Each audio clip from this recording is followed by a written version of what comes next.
El destino puede ser benévolo, pero también hay personas que tienen que afrontar pruebas increíblemente duras. En el caso de hoy, la vida de la niña Mitzi Sánchez, de 8 años, se convirtió en una carretera de montaña sinuosa, donde peligros mortales acechan tras muchas curvas. Lo más extraño y espeluznante, el secuestrador que retuvo a Mitzi durante 2 días no era solo un psicópata al azar. Era un serial killer notorio, sospechoso de haberles quitado la vida a otras 2 niñas de la misma zona, Shanna Fairchild y Amber Swartz García. También tenía una afición enfermiza: conducir a Mitzi hasta una cafetería para ver las noticias, disfrutando de las escenas de la madre de la niña llorando desesperada en televisión. Pero fue precisamente en ese momento de descuido que la extraordinaria valentía de la joven víctima despertó, al descubrir una llave pequeña que quedaba y decidir actuar, porque sabía que si no escapaba, ella sería la próxima víctima. En agosto de 2000, la familia Sánchez vivía en Vallejo, California, Estados Unidos. La amorosa pareja tenía 3 hijos. Una de ellas era Mitzi Sánchez, de 8 años, nacida el 12 de agosto de 1992. La niña siempre fue activa, optimista, valiente y decidida. Su 8º cumpleaños era un gran acontecimiento para ella.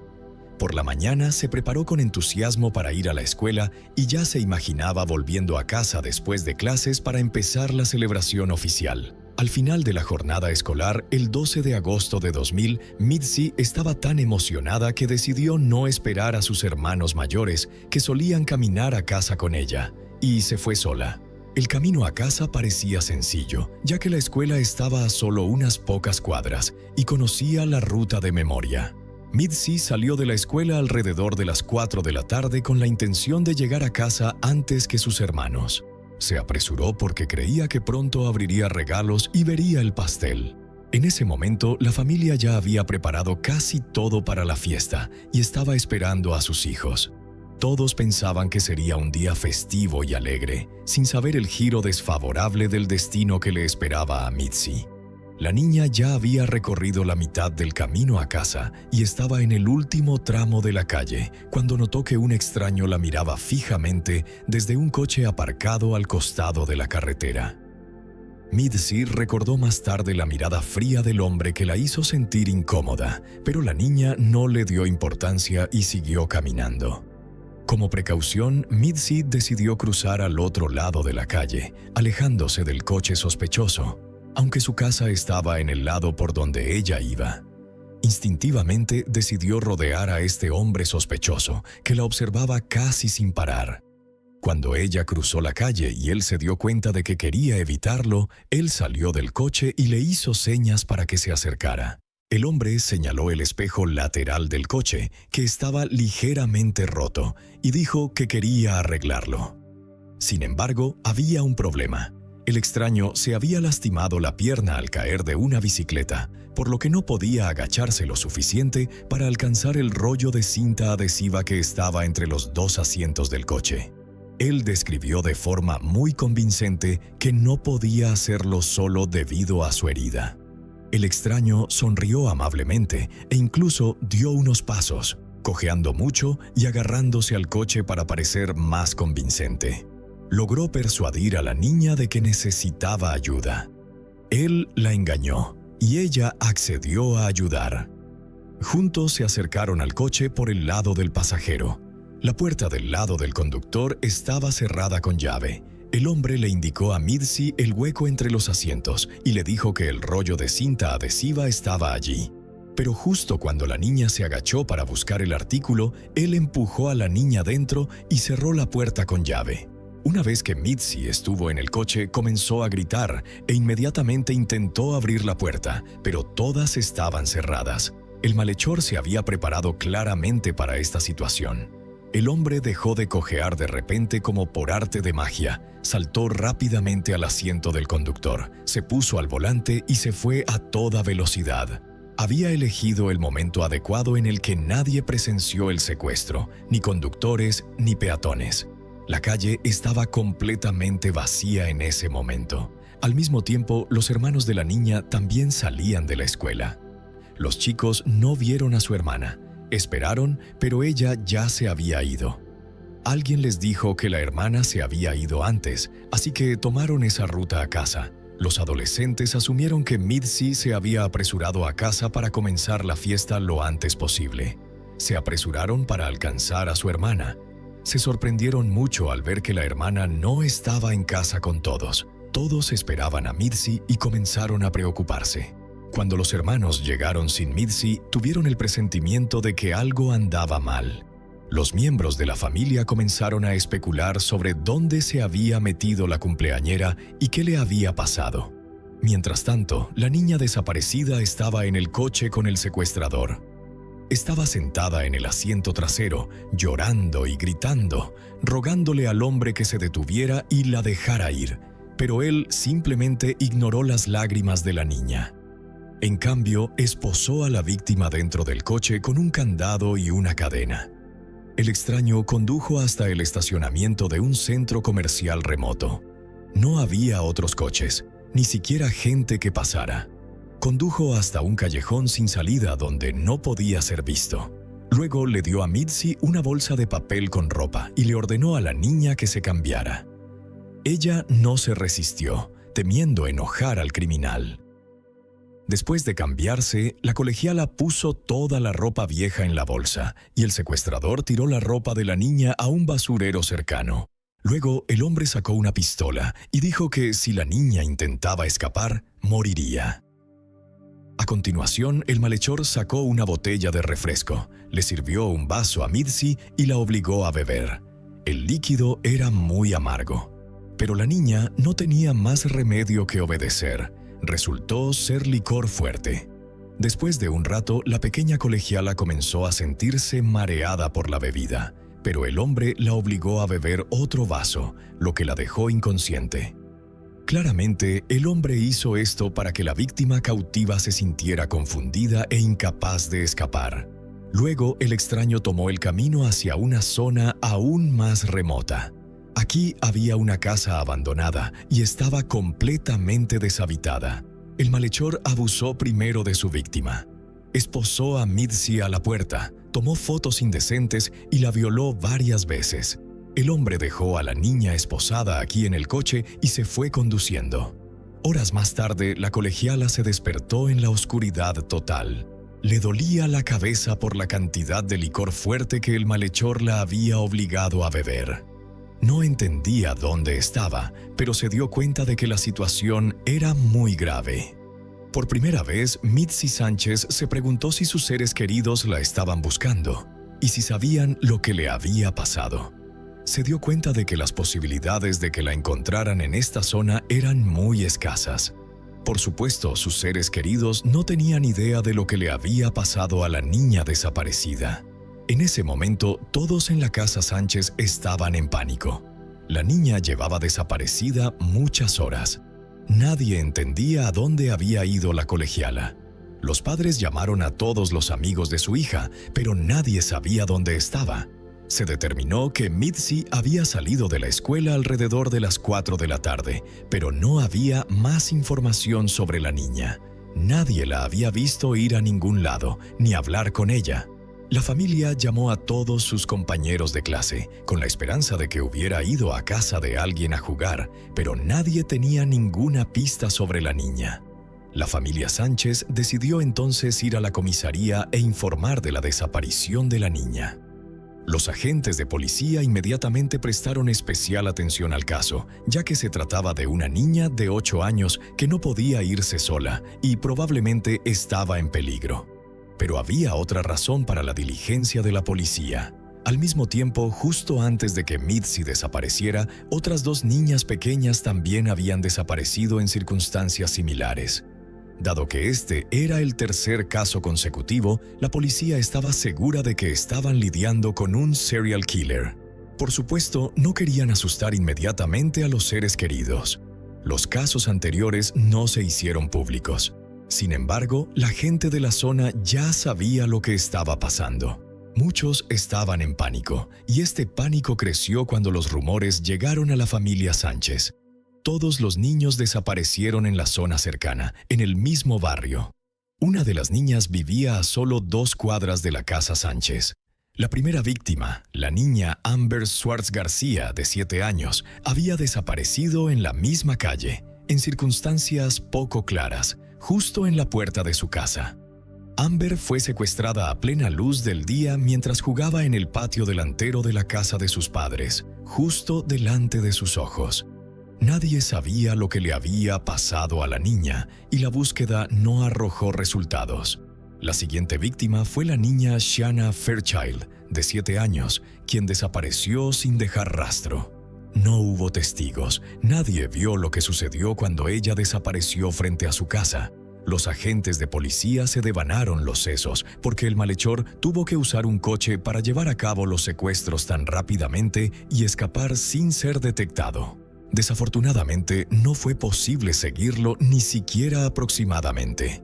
Cuando comenzó la investigación sobre la desaparición de Mitzi, parecía que se trataba de un único serial killer, y la lista de sus crímenes brutales podría ser mucho más larga. Shanna y Amber desaparecieron en un corto periodo de tiempo. La última desapareció 8 meses antes de estos eventos. Con el tiempo transcurrido, ya no había esperanza de encontrar a los niños con vida. Los seres queridos fueron los únicos que no se dieron por vencidos. Todas las víctimas vivían en Vallejo. No se podía contener la agitación pública para siempre, por lo que la policía necesitaba hechos concretos. Por supuesto, la principal prioridad era detener la cadena de crímenes y comprender qué les había sucedido a las víctimas. El caso de Mitzi Sánchez fue similar a los casos anteriores, con los peores aspectos, como la ausencia total de rastros. Lo único que sabía la policía era la dirección en la que la niña salió de la escuela y la hora. Desafortunadamente, estas eran calles poco transitadas en la ciudad a la hora pico. La niña realmente podría haber recorrido todo el camino a casa sin que nadie la notara. Los investigadores miraron a su alrededor y hablaron con posibles testigos que vivían en esa calle, pero nadie pudo proporcionar información útil. Dada la geografía de los crímenes, la policía asumió que el secuestrador también debía vivir en Vallejo. Esto explicaría por qué podía pasar desapercibido. Este serial killer probablemente estaba muy familiarizado con estas calles. Podía orientarse bien en el espacio y el tiempo y, por lo tanto, no llamaba la atención. Al mismo tiempo, su presencia en estas calles no era inusual para los demás, por lo que probablemente no se destacaba. En ese momento, los seres queridos de Mitzi buscaron a la niña a lo largo y ancho de la ciudad. Se formaron muchos grupos de voluntarios, incluidas muchas personas que no eran indiferentes al secuestro. Todos distribuyeron volantes con fotos e información de contacto de la familia y estuvieron activos ya en las primeras horas después de que comenzó la búsqueda. El dueño de un basurero cercano que encontró una manta llena de sangre se puso en contacto con la policía. Desafortunadamente, no se pudo determinar a quién pertenecían las huellas de pies, pero el ADN en la manta no coincidía con el de Mitzi. En los días siguientes, el malhechor viajó con su joven víctima por toda la ciudad e incluso fuera de ella. El hombre se detenía en varios lugares y hacía lo que quería. Atacó a la niña varias veces justo en el centro de la ciudad. Más tarde se descubrió que los coches de policía incluso estaban cerca del extraño sin saber quién era. Mitzi siempre estaba en el coche, pero el secuestrador la había amenazado tanto que temía hacer señales y pedir ayuda. Estaba asustada, casi paralizada, y no se resistió. Estuvo en el coche casi todo el tiempo, por lo que Mitzi simplemente no podía llegar a la gente incluso si hubiera tenido la fuerza. Por un momento parecía que había aceptado su destino y solo esperaba lo que vendría después. Durante este tiempo, el malhechor viajó por toda el área de la bahía. Conducía constantemente, cambiando de lugar de estacionamiento. De esta manera podía actuar discretamente y no levantar sospechas. En condiciones favorables, era posible eludir la vigilancia policial durante mucho tiempo. Las paradas más largas que hizo en estos días fueron fuera de la ciudad, donde pasó la noche. Utilizó lugares remotos para este propósito. Además, el malhechor salía del coche para comprar comida, Nunca le dio a su víctima ni un sorbo de agua, pero la obligó a beber licor. La niña se debilitaba cada vez más por el hambre y la deshidratación justo delante de sus ojos, lo que sucedía en contra de su voluntad. Parecía que el secuestrador la estaba matando de hambre y sed intencionalmente para disfrutar de su muerte lenta y dolorosa. La niña no comió ni bebió agua durante 2 días, lo que sucedió en contra de su voluntad. En otra parada, Mitzi se armó de valor para preguntarle al secuestrador a dónde iba. Él dijo que quería ver las noticias para ver a su madre llorar en otro informe sobre la desaparición de su hija. Mitzi escuchó esto con gran dolor. En ese momento, el hombre detuvo el coche con la víctima una vez más en la ciudad, salió del coche y fue a la cafetería más cercana que tenía televisión. El extraño pidió que encendieran el canal de noticias. Como él esperaba, en ese momento, los seres queridos de la familia Sánchez estaban haciendo declaraciones. La madre pedía ayuda para la búsqueda entre lágrimas y ofrecía cualquier información que pudiera salvar a la niña. El secuestrador disfrutó de las lágrimas desesperadas de la madre. Cuando el malhechor regresó al coche, le mostró a la niña un folleto con su foto. Se jactó de que lo había tomado intencionalmente y le dijo al voluntario que distribuía los folletos que participaría activamente en la campaña de búsqueda.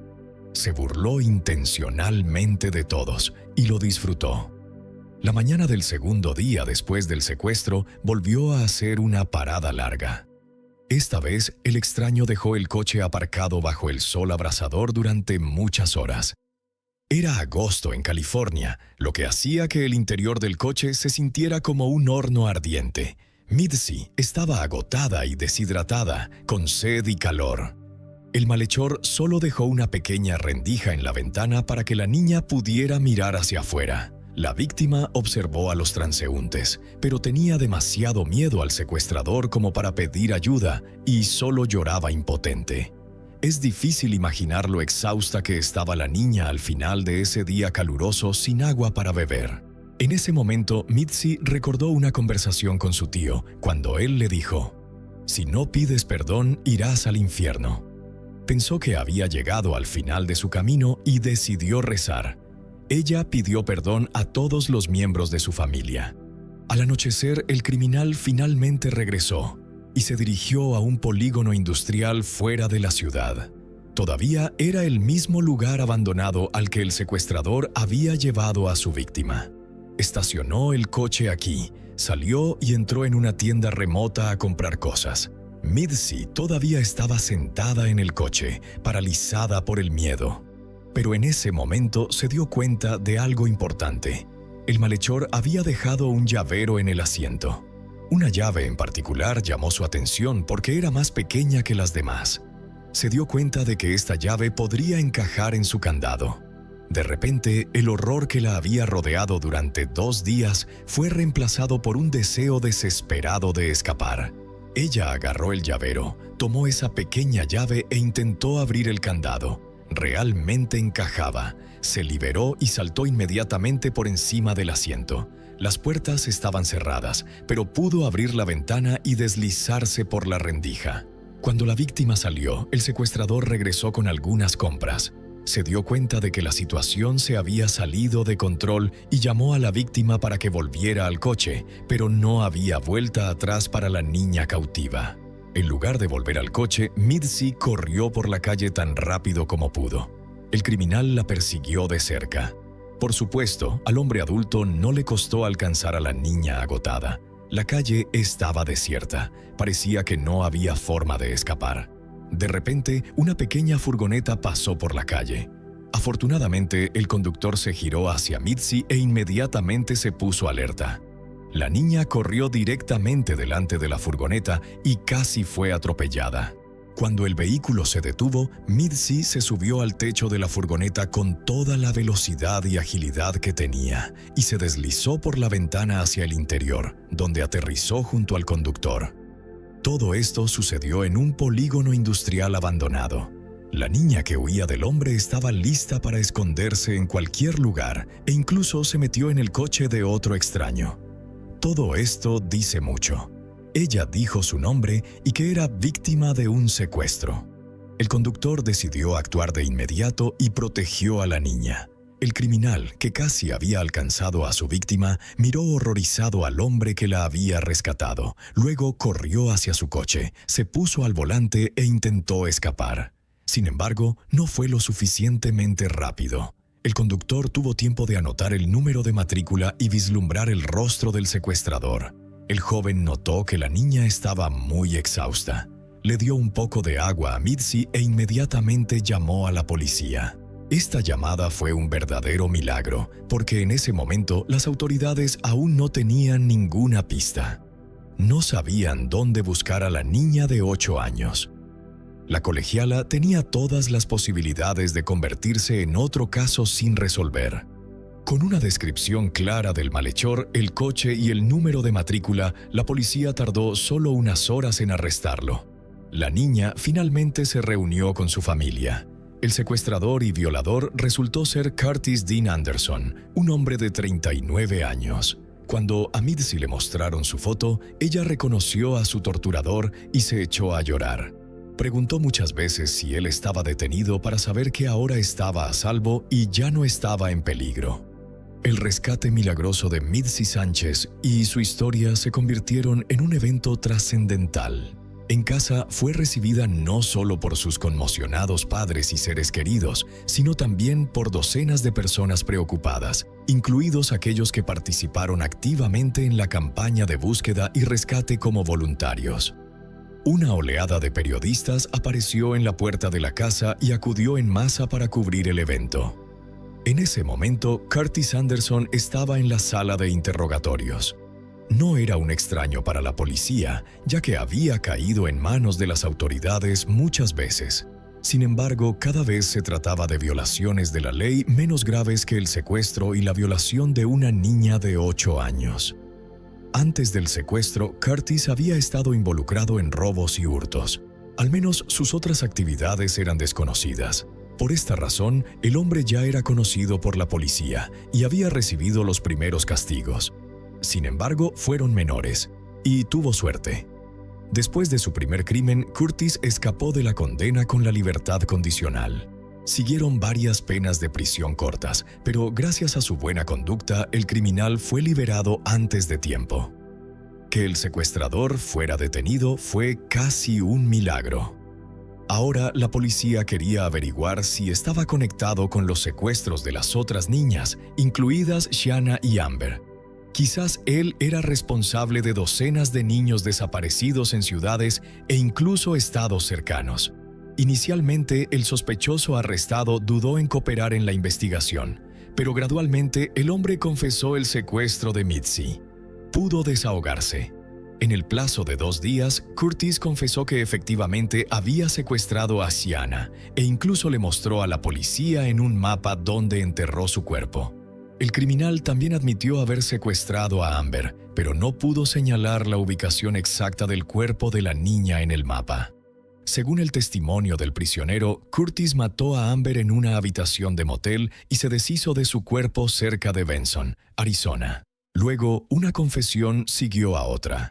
Según Anderson, secuestró y mató a 13 niños. Nunca se determinó quiénes eran todas estas víctimas. Él no dio sus nombres ni la ubicación de sus restos. Parecía que el malhechor solo estaba jugando con la policía y disfrutando de la confusión que traía al caso. Curtis no proporcionó ningún detalle sobre los otros crímenes. Aún no está claro si esto era cierto o solo una invención del malhechor que se le ocurrió. En enero de 2001, los restos de Shanna fueron encontrados en las montañas de Santa Cruz. La niña había sido abusada y severamente debilitada. Probablemente murió por una sobredosis de la sustancia prohibida que Curtis le dio en sus experimentos. El malhechor había filmado en video la tortura y el abuso de la niña. Probablemente murió y fue enterrada antes de que Mitzi fuera secuestrada. Así, el criminal mataba a una víctima e inmediatamente buscaba una nueva. Si no fuera por el acto heroico de la niña que escapó, él habría continuado su viaje por los estados y el número de víctimas habría aumentado. El cuerpo de Amber nunca fue encontrado. En el juicio, Mitzi se sentó en la sala del tribunal, a solo unos metros de su torturador. Ella describió en detalle lo que le había sucedido durante los 2 días de horror. Es difícil imaginar cómo una niña de 8 años tuvo que soportar todo esto. Sus seres queridos estaban llenos de orgullo por Mitzi, sin saber que su lucha apenas comenzaba. En la audiencia, la niña trajo su oso de peluche para ayudarla a superar su miedo. Respondió a todas las preguntas con voz firme y segura, contando su horrible historia con todo detalle. Dado que Curtis no podía ser condenado por los asesinatos de Shanna y Amber basándose únicamente en su confesión, se llevó a cabo una investigación. Se encontraron testigos que vieron a Curtis hablando con Shanna en una gasolinera en Vallejo la mañana del 9 de diciembre de 1999, cuando la niña desapareció.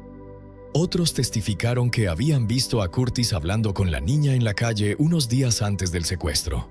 No fue posible acusar a Curtis del asesinato de Amber debido a la falta de un cuerpo y pruebas. Sin embargo, el jurado encontró a Curtis Dean Anderson culpable del secuestro de Mitzi y del asesinato de Shanna. Fue condenado a muerte. Curtis murió en régimen de aislamiento en 2009 debido a una insuficiencia renal. Para la víctima de esta tragedia que escapó milagrosamente de una muerte dolorosa, los problemas solo comenzaron después del juicio. Debido a lo que sucedió, se convirtió en víctima de acoso, bullying en la escuela. Comenzó con simple curiosidad. Todos se acercaban a Mitzi y le preguntaban sobre la experiencia traumática que tuvo cuando era estudiante. Por supuesto, no fue fácil hablar de ello con todos, pero la presión era ineludible. A partir de ahí, las cosas empeoraron. Hubo niños enojados que dijeron que se alegraban de que le hubiera pasado a la niña y que merecía ser víctima de un secuestro. Otros argumentaron que ella no debería haber sobrevivido en absoluto. Muchos niños le dijeron que disfrutaban de la atención que recibía por lo que había sucedido. Nadie parecía preocuparse por los sentimientos de la niña de 8 años que había pasado por una experiencia horrible que incluso a un adulto le costaría soportar. Los padres intentaron apoyar a su hija con todas sus posibilidades, pero no fue fácil en esas circunstancias. Esta situación provocó un trastorno de estrés postraumático, TEPT grave, que se agravó por el comportamiento de quienes la rodeaban. Cada día en la escuela se convirtió en un infierno. Mitzi se vio obligada a ir a terapia para intentar lidiar con el estrés. Desafortunadamente, no ayudó. A los 14 años dejó la terapia, pensó en rendirse, abandonó la escuela y comenzó a beber y consumir sustancias prohibidas para adormecer su dolor. A los 15 años se escapaba de casa regularmente, se juntaba con malas compañías y podía irse por semanas. Luego hubo rumores de que se había unido a una pandilla local. Ella misma lo admitió más tarde. Es posible que haya estado involucrada en varios robos. La propia Mitzi admitió que las peleas eran algo cotidiano en su vida. Se convirtió en una adolescente verdaderamente rebelde. En 2009, a los 16 años, viajaba en coche con su novio ebrio. El joven perdió el control de su vehículo y chocó contra otro coche. Él mismo llevaba puesto el cinturón de seguridad y sobrevivió gracias a él. Sin embargo, la pasajera no llevaba el cinturón de seguridad puesto y salió despedida por el parabrisas a la carretera a una velocidad de unos 100 kilómetros por hora. El accidente de tráfico fue muy grave. Mitzi estuvo en coma durante 14 días. Sufrió numerosas lesiones, incluidas fracturas óseas. Los médicos tuvieron que reconstruirla literalmente. Pero una vez más, el destino estuvo de su lado. Mitzi Sánchez sobrevivió. La sorpresa llegó cuando los médicos descubrieron que estaba embarazada. Resultó que iba a tener una niña. Fue un punto de inflexión en la vida de la niña. Mitzi decidió cambiar su vida. Comenzó a mejorarse a sí misma, se desintoxicó y volvió a la terapia psicológica. Se centró en quedarse con su bebé y darle una vida mejor. Mitzi confesó que se había visto reflejada en su hija por nacer.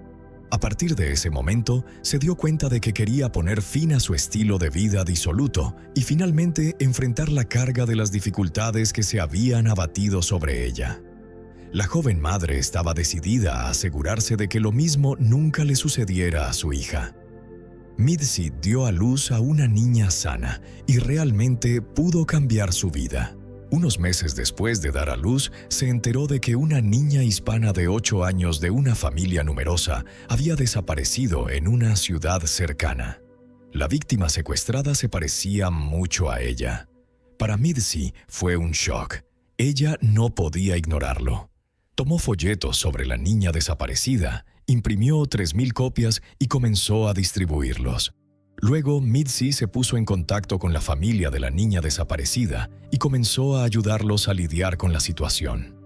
Luego, se ofreció como voluntaria para una organización fundada por el padre de una niña desaparecida de 12 años llamada Polly Klaas. Mitzi se sumergió en el trabajo y estaba segura de que ayudaría a las víctimas y a sus seres queridos y haría del mundo un lugar mejor. Gradualmente desarrolló su propio programa social, dentro del cual visitaba varias instituciones educativas. Su objetivo principal era enseñar a los niños a reconocer los peligros potenciales y quienes podrían ser una amenaza en la calle. Hizo todo esto en forma de representaciones teatrales, a través de las cuales realizó cientos de viajes para enseñar a los niños cómo comportarse adecuadamente con los extraños. Después de varios años como voluntaria, fundó su propia fundación para ayudar a las víctimas de secuestro. Mitzi se convirtió en alguien que escapó de la muerte 2 veces. Ahora se da cuenta de los preciosos regalos que le dio el destino. Habiendo superado sus debilidades y traumas psicológicos, decidió usar su experiencia para hacer del mundo un lugar mejor. Ella dio el primer paso en este camino a la edad de 8 años, cuando su acto heroico envió a Curtis Dean Anderson a prisión. Desde ser víctima de una tragedia, Mitzi Sánchez se convirtió en un símbolo de resiliencia y valentía, transformando su dolor personal en una fuente de fortaleza para proteger a otros niños de la oscuridad que ella misma enfrentó. En el corazón de la Ciudad de México, ciudad de 22 millones de almas, donde las luces de neón de las calles lujosas de Polanco se derraman hasta los rincones más oscuros de Tepito, hubo una muchacha venezolana que creyó que la belleza podía cambiarle la vida. Se llamaba Kenny Mireya Finol. Murió con apenas 26 años en un departamento miserable de Ecatepec de Morelos, con el rostro corroído por ácido, las costillas destrozadas y los ojos todavía abiertos de par en par, como si no alcanzara a entender por qué tenía que morir. Antes de exhalar el último aliento, Kenny alcanzó a grabar 4 videos con un iPhone 6 de pantalla rota. En el último, sentada en el piso del baño, con sangre corriendo de la nariz al mentón, la voz temblorosa en español con acento zuliano. Brian Mauricio González. Si yo muero, fue él. Por favor, déjenme vivir. Yo solo quiero regresar con mi mamá. Ese video de 42 segundos se reprodujo después más de 8 millones de veces en las redes mexicanas. No era solo un testamento, era la única prueba que hizo que todo un país se estremeciera al darse cuenta de que las mujeres migrantes venezolanas estaban siendo cazadas como animales. Kenny Mireya Finol nació a las 3:17 de la madrugada del 17 de marzo de 1992, en un cuarto sin número del barrio marginal El Marite, Maracaibo, estado Zulia, Venezuela. Su primer llanto fue ahogado por ráfagas de AK que retumbaban al final de la callejón. Un ajuste de cuentas entre las bandas Los Bucares y Los Malandros que llevaba desde la noche anterior. La partera fue una vecina de 60 años llamada Doña Cándida, que había traído al mundo a más de 300 niños del barrio sin cobrar nunca un centavo. Al cortar el cordón umbilical con una navaja de afeitar oxidada, murmuró: «Esta niña tiene ojos de santa, pero nació en el lugar equivocado».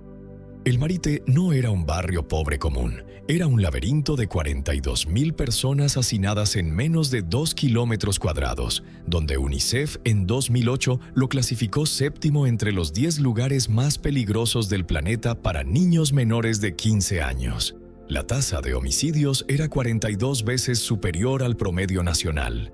Niños de 8 años ya sabían usar pistolas, a los 10 empacaban cocaína, a los 12 salían en moto a robar de noche. La casa de Kenny quedaba al fondo del callejón 13, un cuarto de 24 metros cuadrados de bloques sin revocar, techo de lámina oxidada con 17 agujeros grandes y pequeños. Cada vez que llovía fuerte, el agua de la cloaca entraba al revés y anegaba hasta las rodillas, trayendo mierda de ratas, jeringas usadas y a veces hasta gatos muertos. 6 bocas dormían juntas sobre 2 colchonetas tiradas en el piso de cemento manchado. No había baño. Usaban un balde plástico azul detrás de una cortina rota. Cada mañana, la señora Mireya lo cargaba al hombro y lo vaciaba en el basurero a 400 metros. Su madre, Mireya Josefina Finol, tenía 34 años cuando parió a Kenny. Era una mujer menuda que apenas pesaba 42 kilos, pero con manos callosas como corteza de árbol. Desde las 4 de la mañana se montaba en la parrilla de la bicicleta del vecino para llegar al barrio rico Bella Vista, a 18 kilómetros. Allí fregaba pisos de casas de 3 plantas, lavaba ropa para la familia de un empresario petrolero, cocinaba, cuidaba niños y regresaba a las 10 de la noche con 80,000 bolívares al mes, equivalentes a $12 según la tasa negra de 1992. Con eso apenas alcanzaba para 40 kilos de arroz negro y 3 litros de aceite. Su padre, Jesús Enrique Finol, había sido chofer de camiones cisternas en PDVSA. En 1989 lo despidieron por manejar borracho y matar a un compañero. Desde entonces era alcohólico de ron Santa Teresa, el más barato del mercado negro, 3,000 bolívares la botella. Cada noche llegaba ebrio perdido, ojos inyectados, aliento pestilente. Cuando se le acababa el dinero para el trago, golpeaba a Mireya con un cinturón de cuero de víbora que presumía traído de Colombia. Kenny era pequeña, pero ya conocía de memoria el silbido del cinturón cortando el aire y los sollozos ahogados de su madre en la esquina de la cocina. Kenny era la menor de 6 hermanos.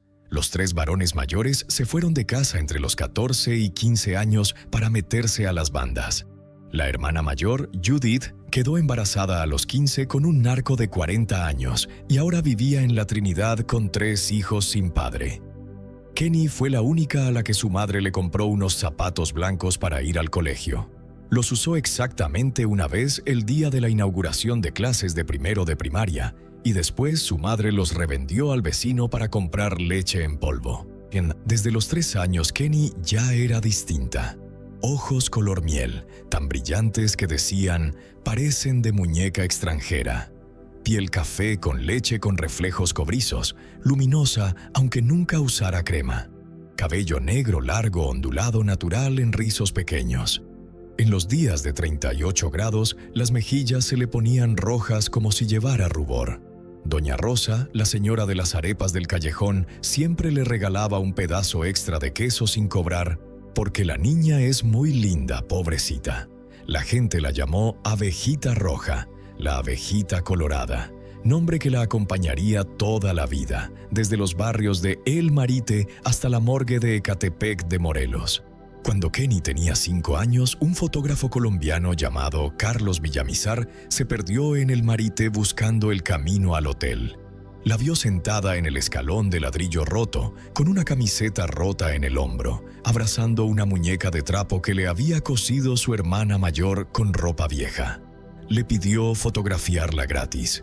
La foto en blanco y negro tomada con una Leica M6 mostraba a Kenny de perfil, el sol atravesando sus rizos formando un halo, los ojos mirando directo al lente como preguntando, ¿me van a salvar?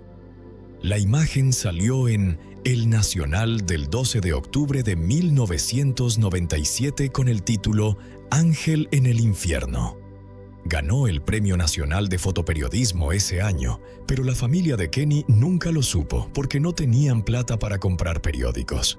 La infancia de Kenny fueron días descalzas sobre tierra roja, jugando a los tiros con ondas y latas de cerveza, aprendiendo a esconderse cuando se oían motos de alta cilindrada, señal de que las bandas iban a matar. Conoció el olor de la droga a los 6 años. Aroma de cocaína refinada que salía de las casas de lámina donde los cocinas trabajaban 24 horas. A los 8 vio cómo mataron a su amigo Miguel de un balazo por robar 2 gramos de cocaína a los Bucares. El cadáver del niño quedó 3 días en medio de la calle porque la familia no tenía para ataúd. A los 10 años, Kenny empezó en la escuela pública Simón Bolívar, a 25 minutos caminando. Era la única de la clase que alguna vez tuvo zapatos blancos, aunque ya los habían vendido y ahora iba en chanclas. Se sentaba al fondo, hablaba poco, miraba por la ventana. No le gustaban las tablas de multiplicar ni leer párrafos sobre la patria heroica. Lo único que la hacía aplicarse era la hora de dibujo. Pintaba casas con jardín, piscina, carro estacionado enfrente, cosas que sabía que nunca tendría. La profesora titular, Ana Teresa, la retenía después de clases para darle clases gratis porque esta niña tiene ojos inteligentes, solo que nadie le da oportunidad. Pero la oportunidad nunca llegó. Cuando Kenny tenía 12 años, en 2004, la escuela empezó a cobrar una cuota voluntaria de 5,000 bolívares mensuales. La familia no podía. Estuvo 3 meses sin ir, solo volvió cuando Ana Teresa tuvo lástima y le permitió adeudar. Ese mismo año atraparon a su padre por asaltar un camión cisterna en la carretera 6. Lo metieron a Sabaneta, la cárcel más temida de Venezuela. Desde entonces, la familia vivió solo del sueldo de la madre y los paquetes que el padre mandaba desde adentro, todo dinero sucio. A los 12 años, Kenny pegó un estirón hasta 1,65 m, pechos crecidos, cintura angosta. La ropa vieja de la hermana ya no le servía. La madre recogía retazos en el mercado Las Pulgas y le cosía falditas cortísimas. Al principio, Kenny se avergonzaba y se bajaba la falda hasta las rodillas al salir. Pero pronto descubrió algo. Cuando llevaba falda corta, los hombres en moto le pitaban, las señoras de los puestos le regalaban fruta. Los muchachos del barrio la miraban con deseo y no con lástima. Fue la primera vez que Kenny sintió el verdadero poder de la belleza en un barrio marginal. Empezó a andar con muchachas mayores, 15 y 16 años que ya sabían maquillarse, fumar derby rojo y menear las caderas al ritmo del reggaetón de Daddy Yankee que salía de la radio vieja del kiosco. Se juntaban en el terreno baldío cerca del cementerio viejo, paredes llenas de grafitis de pistolas y marihuana. Allí, Kenny aprendió a liar cigarrillos con papel Biblia, a tomar cerveza polar sin vaso, a besar chicos sin amarlos. Y una tarde de julio de 2005, cuando Kenny tenía 13 años, estaba sentada frente a la casa comiendo caña cuando una muchacha alta, cabello teñido, platinado, labios rojo intenso, frenó una moto Dream D justo enfrente. Vestía blusa de encaje negro de tirantes, jeans rotos en las rodillas y un collar de oro grueso, algo que nadie en todo el Marite podía tener. «¿Tú eres la abejita roja? Ya había oído de ti», dijo riendo con voz ronca de fumadora.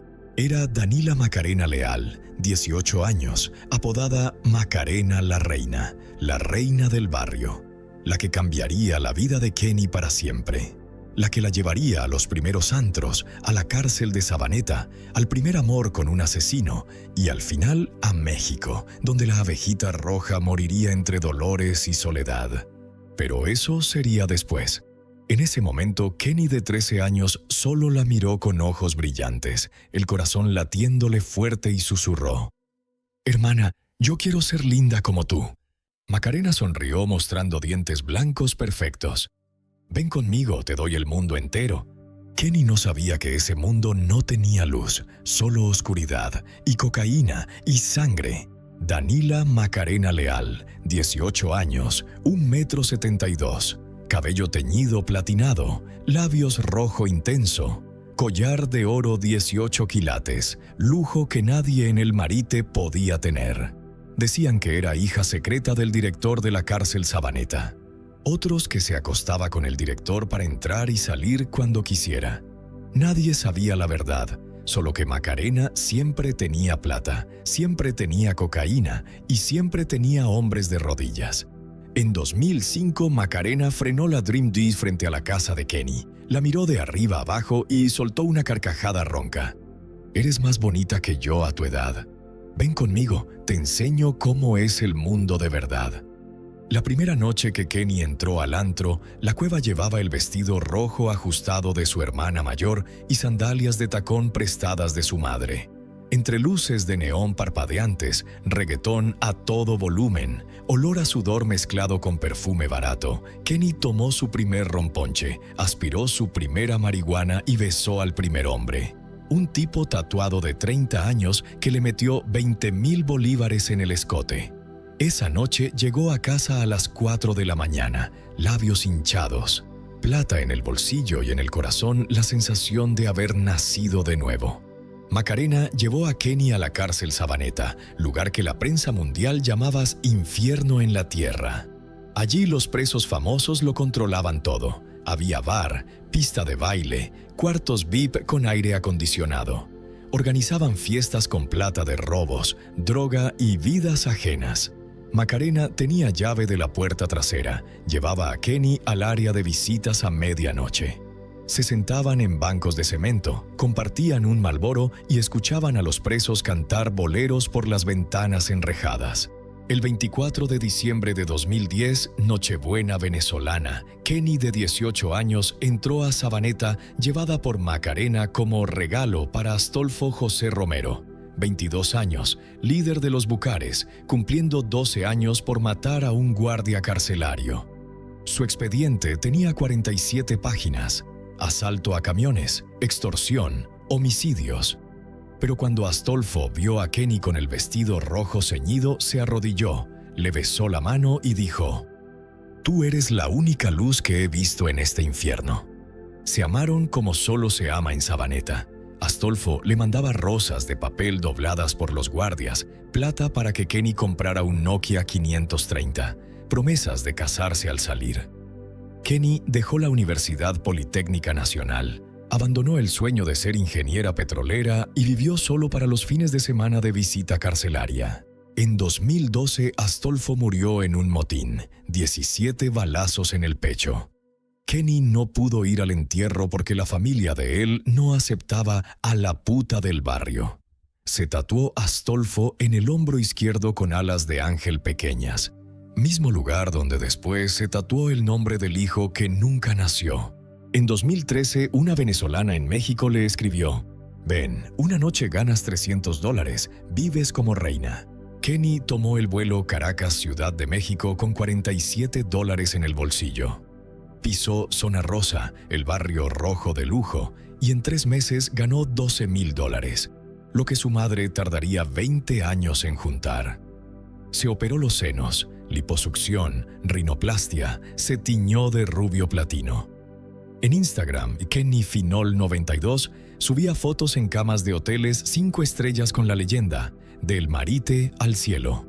Trabajaba para Zona Divas, la página de acompañantes de lujo más cara de México, donde cobraban de $300 a $1,000 la hora.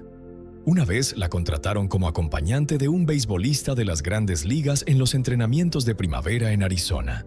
Aunque estaba prohibido fotografiar, Kenny subió una historia: «Guess where I am», con emoji de béisbol. Pero mucho dinero no significa seguridad. Zona Divas estaba controlada por La Unión Tepito, la pandilla más temida de la Ciudad de México.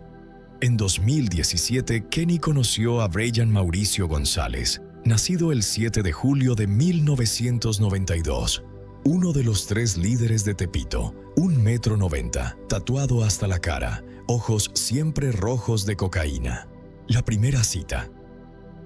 Brian la llevó a un restaurante rooftop en Polanco y dejó $400 de propina solo para sentarse en la mesa con vista a toda la ciudad.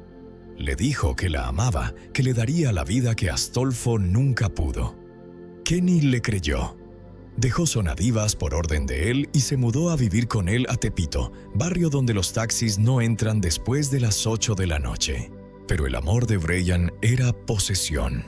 Controlaba cada mensaje, cada peso, cada respiración de Kenny. En julio de 2017, al descubrir que aún hablaba con un cliente antiguo, Brian le rompió el brazo izquierdo, le cortó el pelo casi al ras con un machete y le mandó fotos a sus amigas con el texto: "Esta puta ahora es mía". Kenny empezó a grabar videos. El primero, 15 de julio de 2017, ojo izquierdo morado, labio partido. "Brian González me pega, por favor ayúdenme". El segundo, 27 de diciembre de 2017, el mismo día que encontraron a Karen, la argentina que la reemplazó, muerta en la cajuela con 6 puñaladas. Kenny sentada en el baño, cara hinchada. "Acaba de matar a Karen. Si yo muero, fue Brian Mauricio González". El día fatal, Kenny había quedado con amigas para un festival tecno en el Deportivo Oceanía.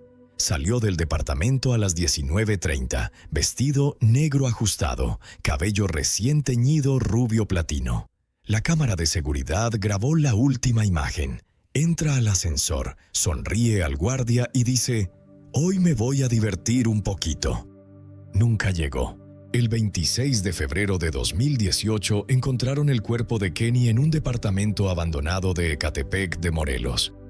Informe forense de 47 páginas.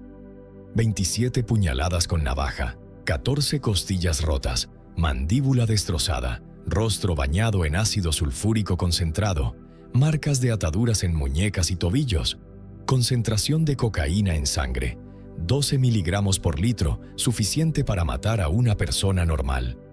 El asesino dejó un detalle final, en el pecho de Kenny, tallado con cuchillo: propiedad de Brian. Tardaron 33 días en repatriar el cuerpo porque la familia no tenía $4,000 para el traslado. El funeral fue el 3 de abril de 2018 en el cementerio de El Marite. Cientos de personas, muchos que la llamaban Abejita Roja, lloraban frente al ataúd blanco. 4 meses después se publicaron los videos de Kenny. México entero se conmocionó. La prensa llamó al caso Crimen de la Abejita Roja. Pero Brian seguía libre. Seguía viviendo en Tepito, seguía traficando, seguía teniendo nuevas venezolanas. En febrero de 2019 atraparon a Brian transportando a una venezolana de 19 años en la cajuela. La muchacha sobrevivió pero se negó a declarar por miedo. Condenaron a Brian a 5 años solo por posesión de droga, el delito más leve de sus 47 páginas de expediente. Salió el 19 de noviembre de 2022 y le dijo sonriendo a los reporteros: "Yo sigo vivo, esa puta no". En octubre de 2023 lo volvieron a detener.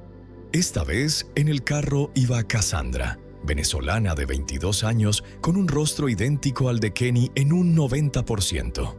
En la mochila había 3 kilos de cocaína y una Glock 19. Brian está preso preventivamente por homicidio. Su abogado ya presentó la tercera solicitud de libertad bajo fianza. Desde 2018 hasta hoy, al menos 23 mujeres venezolanas que trabajaban en Zona Divas y páginas similares han sido asesinadas en la Ciudad de México. Casi todas menores de 28 años. Casi todas soñando con el sueño mexicano. Casi todas muertas con el rostro desfigurado por ácido. Zona Divas cerró en 2018, pero al día siguiente aparecieron 7 páginas iguales. Según la Secretaría de Gobernación, cada día matan en promedio a 11 mujeres, cifra oficial. Según organismos de derechos humanos, la cifra real es 30. La madre de Kenny, doña Mireya, vive sola en la misma casa de lámina de El Marite.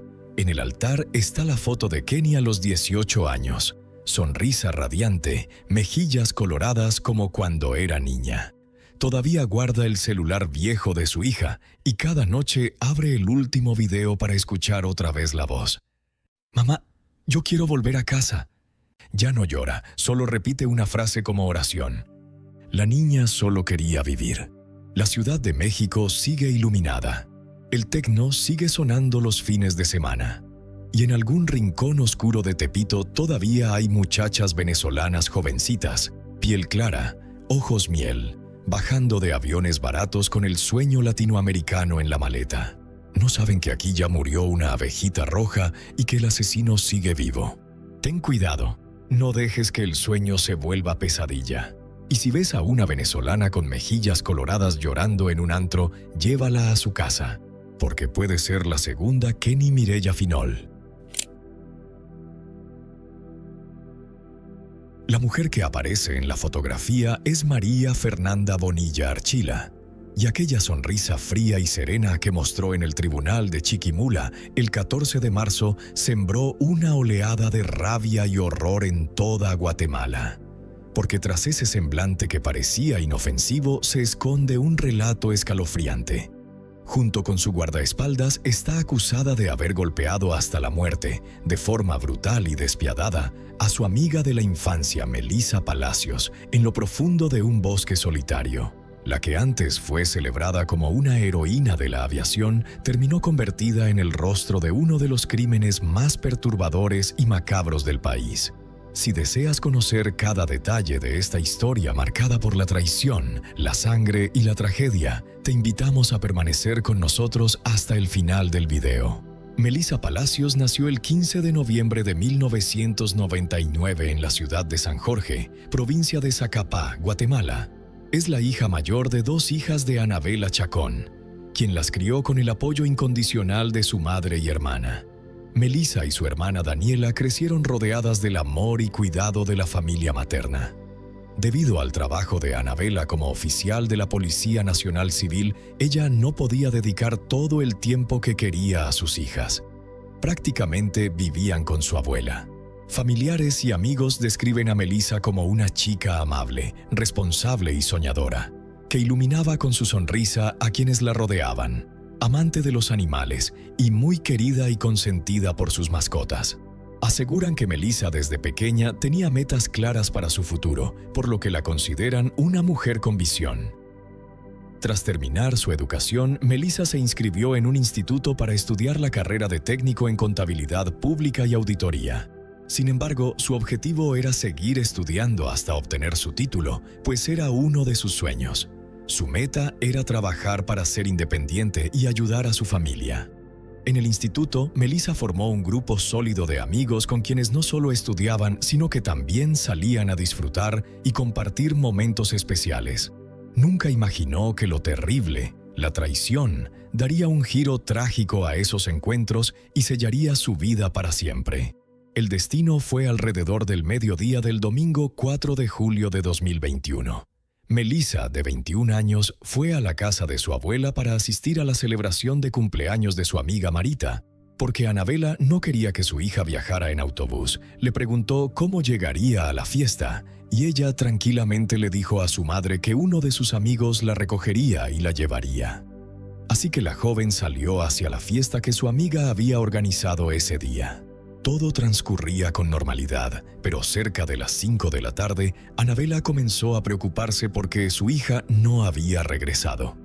La mujer volvió a intentar comunicarse con ella por teléfono móvil, pero las llamadas y mensajes no fueron respondidos. A través de una plataforma de mensajería, Anabela decidió llamar a Marita para preguntar si su hija seguía en la casa. La respuesta de la joven dejó helada a Anabela porque Melissa nunca llegó a la celebración. Marita le dijo que incluso uno de sus familiares había ofrecido recoger a Melissa en un punto para llevarla al lugar donde se habían reunido, pero Melissa no apareció en ese momento. La preocupación de Anabela se volvió dolorosa y decidió acudir a un cargo público para reportar la desaparición de su hija. Esa noche se activó la alerta. El nombre Isabel Claudina que ella recibió en el mecanismo de búsqueda de mujeres en Guatemala. Los familiares de la desaparecida y los amigos de la joven salieron a recorrer las calles con la esperanza de encontrarla. Sin embargo, la mañana del lunes 5 de julio recibieron una llamada de las autoridades, donde le informaron sobre el hallazgo del cadáver sin vida de una mujer con características similares a Melissa. De inmediato, Anabela y otros familiares de la joven se dirigieron a una zona boscosa a lo largo de un camino de tierra, donde un grupo de leñadores había reportado el macabro hallazgo. Al llegar, se encontraban en la comisión donde ocurrió el incendio. Los trabajadores municipales laboraban en la recuperación del cuerpo según el reporte de esa organización. La víctima mostraba signos de violencia y se presume que fue golpeada con una piedra. Aunque los bomberos cubrieron el cuerpo cuando lo desenterraron del área boscosa, una mirada a los zapatos y al vestido que sobresalían del sudario fue suficiente para que Anabela confirmara que era su hija. La mujer Melissa se aferró a los restos, llorando desconsoladamente. El martes 6 de julio se realizó la autopsia por expertos del Instituto Nacional de Ciencias Forenses, que determinó que la joven murió a causa de golpes en la cabeza. Su rostro estaba casi desfigurado y fue víctima de agresiones. Se descartó la causa sexual mientras el agresor la cometía. Ese mismo día, en la casa familiar, los seres queridos y amigos de Melissa no cesaron de exigir a las autoridades que aclararan el caso lo antes posible y garantizaran que se hiciera justicia. La Fiscalía envió al lugar del crimen un equipo especializado en feminicidios para encargarse de las investigaciones.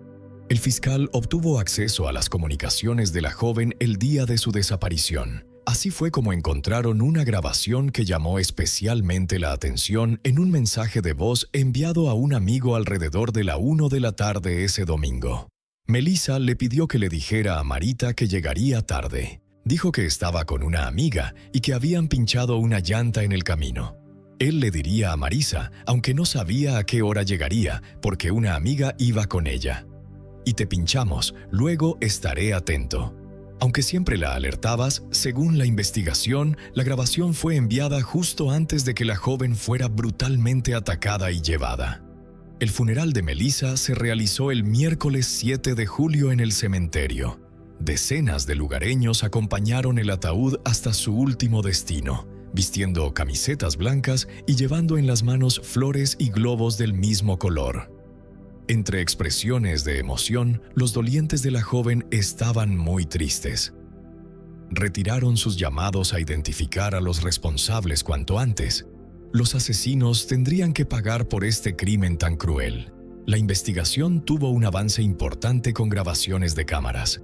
Funcionarios de seguridad revelaron que una amiga de la infancia de Melissa, llamada María Fernanda Bonilla, de 20 años, y su guardaespaldas José Marroquino Valle, de 27, la recogieron en su casa al mediodía de ese domingo. María Fernanda, piloto de aviación, se consideraba compañera de Melissa. Melissa era hija de una empresaria y ex candidata a alcaldesa. María Bonilla, un año antes, era una joven piloto que participó en helicóptero en labores de rescate por desastres naturales. Por eso se le consideraba una heroína. Algunas fuentes afirman que existía una relación entre las dos chicas que iba más allá de la amistad, aunque esto no ha sido confirmado ni por la familia ni por las autoridades. Las autoridades también manejaron la hipótesis de que María Fernanda había llamado la atención de Melissa, pero la joven no lo confirmó. La realidad es que el análisis del teléfono de Melissa reveló que la última llamada que ella misma hizo el día de su desaparición fue precisamente a María Fernanda, cuando la fue a buscar y la llevó a la fiesta. Él lo hizo junto con ella. Las imágenes de José Luis permitieron seguir el viaje que ahora el sospechoso realizó y llevó a Melissa a otra zona de la ciudad durante más de 3 horas. Moviéndose por el área hasta detenerse en la zona boscosa donde luego se encontró el cuerpo, sin señales de vida de la estudiante según la acusación. Durante este tiempo, la mujer joven fue golpeada hasta la muerte mientras iba en camino. Melissa se defendió de sus atacantes. Usaron una piedra para terminar el ataque y luego la abandonaron allí. Después llegaron sus familiares. La joven recordó que en ese momento Melissa ya no estaba. María Fernanda se puso en contacto con ellos para preguntar si sabían algo sobre la chica y ofreció un helicóptero para ayudar en la búsqueda. Unas semanas después, el cuerpo de Melissa fue encontrado por la mañana. El jueves 25 de agosto, los miembros de la policía ejecutaron una orden de arresto contra María Fernanda y José Luis. Durante la operación, fueron abordados por la prensa. María Fernanda declaró que Melissa era su compañera de clase y explicó por qué no estaba en casa el viernes 20, cuando la buscaron para ejecutar la orden de arresto. María Fernanda se limitó a responder que ella es piloto y volaba constantemente sobre diferentes lugares. también se negó a proporcionar más detalles, afirmando que solo acudiría a presentarse ante el juez y aclararía muchas situaciones porque había otras personas involucradas. La Fiscalía informó que en la audiencia celebrada el 9 de septiembre, María Fernanda y José Luis fueron vinculados a proceso y el juez otorgó 3 meses para la acusación por el asesinato de la mujer, lo que concluiría las investigaciones según la declaración de la Fiscalía. Según las pruebas presentadas, ambas partes de la acusación solicitaron que los acusados fueran enviados a prisión preventiva, pues se les acusaba de ser responsables del asesinato de Melissa. Aunque durante la detención, los sospechosos entregaron sus teléfonos. El análisis forense de los dispositivos móviles reveló que habían borrado la mayor parte de la información en la memoria. Sin embargo, los expertos lograron recuperar fragmentos de algunos mensajes intercambiados por una plataforma de mensajería durante la medianoche del día 3 y la mañana del día 4.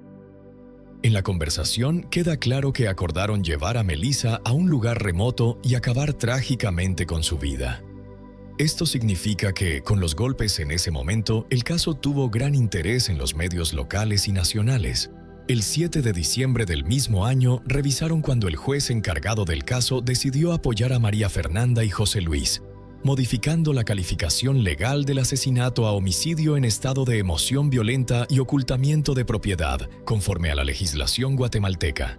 Mientras que el asesinato puede implicar una pena de hasta 20 años de prisión, el homicidio en estado de emoción violenta se castiga con entre 5 y 8 años de cárcel, es decir, una sentencia mucho más leve que la solicitada por la Fiscalía.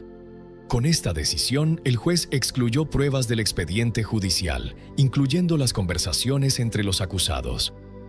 Al enterarse los familiares y amigos de la víctima que esperaban afuera del tribunal, comenzó una protesta y estalló una pelea que requirió la intervención de las fuerzas policiales.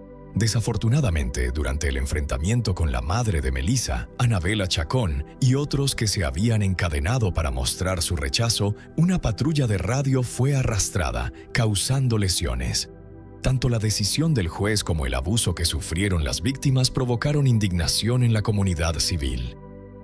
La familia de Melissa comenzó a solicitar que el caso fuera trasladado a otro tribunal, insinuando que detrás de esta controvertida decisión podría haber influencias e incluso la recolección ilegal de sobornos en el sistema judicial. Melissa y sus seres queridos reiteraron que sospechaban de la justicia del juez y afirmaron que el proceso tenía fallas, llamando al juez corrupto.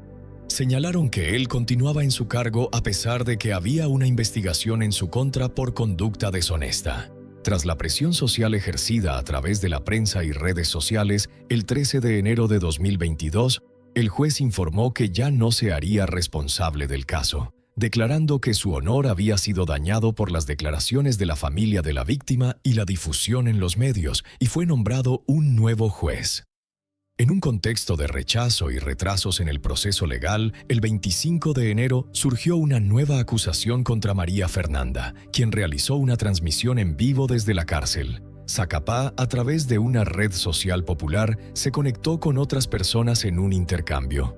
Los usuarios jóvenes hablaron sobre los seres. Los seres queridos de Melissa se opusieron a la modificación de las acusaciones contra él, incluso comentando en tono de broma que todo ya estaba arreglado, que ella no tenía culpa y que la familia de la víctima tuvo que aceptar las cosas tal como eran tras informar a los allegados de la víctima. Reportaron que el acusado disfrutaba de privilegios en la prisión como el uso de teléfono móvil y que el vehículo supuestamente también pertenecía a su madre, quien se encargaba de limpiar y cocinar para ella. A finales de ese mes, el juez asignado para supervisar el caso se retiró voluntariamente para continuar con el proceso de debate. Tanto la familia de Melissa como la defensa del acusado desconfiaban de la imparcialidad de la audiencia programada. Ese día, la audiencia fue cancelada, y pocos días después, el 2 de febrero, la Corte Suprema de Justicia de Guatemala intervino en el caso, aceptando la petición de audiencia preliminar contra el primer juez, revocando su inmunidad por haber modificado las acusaciones contra el acusado. Meses después, el 2 de abril, se nombró a un nuevo juez para encargarse del caso. Él rechazó la solicitud de Anabel para reclasificar el caso contra el acusado en la muerte de su hija como homicidio. El testimonio fue publicado el 8 de abril por la familia. declaró que el juez había violado su juramento a la Constitución al negarse a reconocer la solicitud presentada por la madre de Melissa, proponiendo reformar la base legal de las acusaciones. El caso no avanzó durante los meses siguientes hasta agosto. La Fiscalía intentó procesar a María Fernanda por uso indebido de un dispositivo electrónico en el centro de detención. Sin embargo, la audiencia fue suspendida porque el acusado no se presentó, alegando problemas de salud, y el tiempo pasó sin una solución judicial. El 5 de julio de 2023, 2 años después del crimen y hasta esa fecha, la familia aún no había obtenido la justicia esperada. La defensa de María Fernanda ganó en cada medida cautelar solicitada ante la Corte Constitucional, por lo que se reconocieron los derechos del acusado responsable de la muerte de Melissa según la justicia guatemalteca, mientras que según la familia parecía no importarle garantizar los derechos de las víctimas y de quienes acompañaron el duelo. También hubo decisiones controvertidas del tribunal, favorables al primer juez del caso, como la emitida el 8 de septiembre de ese año, cuando se le concedió un amparo, es decir, la decisión de revocar su inmunidad. La familia, a través de los abogados del Instituto de Víctimas, apeló la sentencia y solicitó a la Corte Suprema de Justicia reconsiderar el caso. El 23 de septiembre, la Corte Suprema confirmó por unanimidad la revocación de la inmunidad del juez. Sin embargo, desde entonces y durante el año 2024, el proceso se ha estancado por diversos recursos legales interpuestos por el acusado, causando muchos obstáculos en la búsqueda de justicia para la familia. Amigos y colegas de Melissa jugaron un papel principal en muchas protestas para evitar que el caso cayera en el olvido. La Fiscalía solicitó trasladar el caso a un tribunal con mayor riesgo en la capital, alegando amenazas y falta de imparcialidad en el proceso. Sin embargo, en enero de 2025, la Sala Penal de la Corte Suprema de Justicia rechazó la solicitud de traslado presentada por... Mientras tanto, los representantes legales del acusado solicitaron aceptar los cargos mencionados. Mencionamos que se redujeron a delitos menos graves para concluir el caso y obtener una reducción de pena. Esto implicaba que estarían casi libres de inmediato el 12 de marzo de 2025. El caso volvió a atraer la atención de los medios y de los guatemaltecos, porque ese día se realizaría la audiencia intermedia decisoria en el proceso penal contra María Fernanda y Joseph. Luis.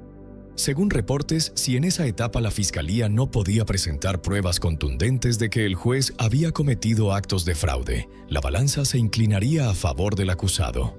El crimen de Melissa, aunque la audiencia fue suspendida por una recusación al juez del caso presentada por los abogados del Instituto de Víctimas, representantes de la familia de Melissa. Según los juristas, en la audiencia anterior, la defensa del acusado retiró el procedimiento legal, aceptando las acusaciones, lo cual es conforme a la normativa y sugiere que el juez no debería recusarse para continuar el proceso.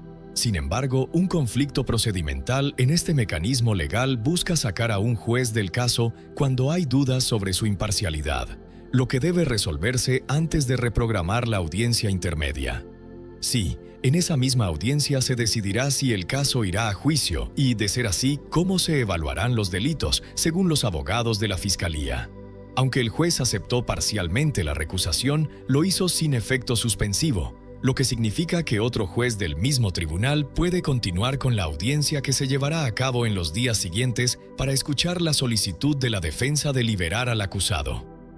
En respuesta a esa acusación, la Fiscalía solicitó que el proceso se elevara a la Sala de Apelaciones, que decidirá quién continuará manejando el expediente.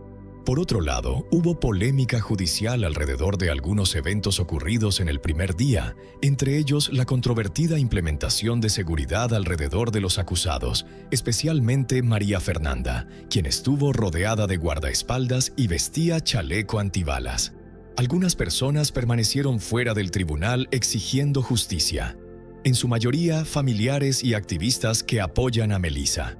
Luego informaron que fueron amenazados por miembros de un grupo paramilitar armado que llegó a escoltar al acusado, lo que también generó controversia. Las declaraciones de María Fernanda tras la suspensión de la audiencia fueron ampliamente difundidas por la prensa y también recibieron muchos comentarios en redes sociales. Muchos usuarios de Internet calificaron la actitud del acusado como arrogante y una falta de respeto hacia quienes expresaron sus opiniones. Desean que, si es condenado, se le imponga un castigo ejemplar. Ya he enfrentado a la justicia. Dicen que vine a aceptar cosas equivocadas, pero yo nunca acepté personalmente en este tribunal la culpa. Si así fuera, estarían pidiendo justicia. Yo también estoy pidiendo justicia para mí y la justicia llegará tarde o temprano porque no hay plazo que no se cumpla ni día que no se agote. No sé, te lo diré después. La suspensión de la audiencia por parte de la Fiscalía confirma la existencia de un audio que supuestamente grabó el minuto antes del crimen, extraído de un video filtrado en redes sociales. No te digo nada, no hago nada contigo, por favor habla de mí. ¿Ella habló de mí, Yo. En la grabación se escucha una discusión entre María Fernanda y Melissa, con gritos desgarradores que la hicieron sentirse sola, mientras la acusada de su muerte la señalaba, diciendo que ella habló de él y bajo amenaza le pidió la contraseña del teléfono. Luego la voz ya no se escucha. Se oyen sonidos de estudiantes y un silbido que parecen prolongarse hasta el momento del análisis. Este caso, en marzo de 2025, aún no se ha resuelto. A pesar del cambio de juez, la exclusión de pruebas y las acusaciones que se consideran favorables a la familia de Melissa, ellos afirman que seguirán luchando hasta descubrir la verdadera razón por la que la joven fue asesinada y que los presuntos responsables se enfrenten a la justicia. Ahora ya conoces la historia de Melissa y todos los obstáculos que tuvo que superar para llevar a los asesinos ante la justicia. Solo por un arrebato de celos ciegos y un egoísmo mezquino, Melissa Palacios fue arrastrada a una muerte cruel en la plenitud de su juventud. Una sonrisa, un sueño, un hogar. Todo quedó sepultado bajo la traición y las manos ensangrentadas de quienes alguna vez se llamaron amigas. Aquella tragedia no solo apagó la vida de una joven, sino que desgarró el corazón de una madre, dejó vacíos invisibles e imposibles de llenar en su familia y abrió una herida que jamás cicatrizará en la sociedad. Este caso es un recordatorio doloroso. Cuando las personas eligen la mentira y la violencia para resolver sus conflictos, el precio a pagar no es únicamente la condena judicial, sino también la ruina de los lazos afectivos, de la confianza y de los sueños que quedan truncos para siempre.